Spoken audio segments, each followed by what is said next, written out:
here with Oklahoma City Police Captain Paco Balderrama.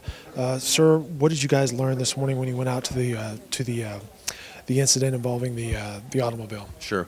Well, the call came out at about 9:12 in the morning, and emergency responders got there just minutes afterwards to a vehicle that was engulfed in flames.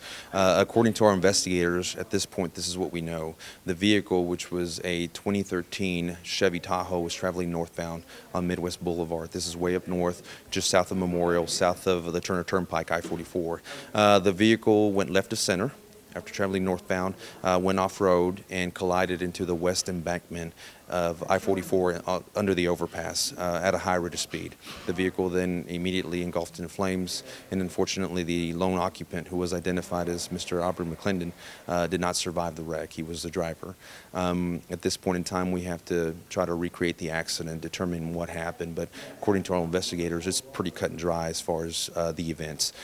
We are going to try to download the information off the computer in the vehicle, if it's salvageable. Once again, the vehicle was burned very badly, and the medical examiner actually determines a cause of death in a case such as this, so we have to wait on the ME's report for that.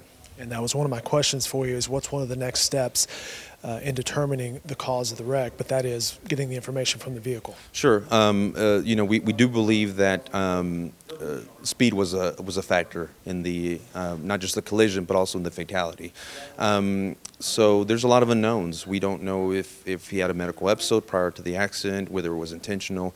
It's just unknown at this point in time. But hopefully the medical examiner's office will shed a little bit more light into that. For now, we got to try to recreate this accident, even though the basics of the accident are pretty cut and dry at this point.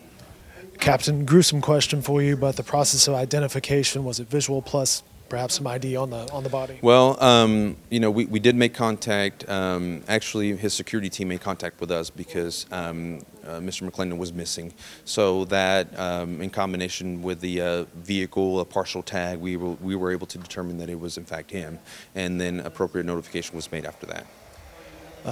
Captain, at what point were you guys, or can you tell us at what point you were notified that Mr. McClendon was missing?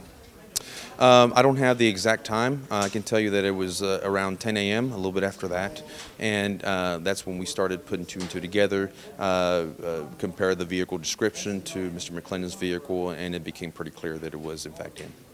Captain Paco Balderrama with the Oklahoma City Police Department, thank you, sir. Sure thing.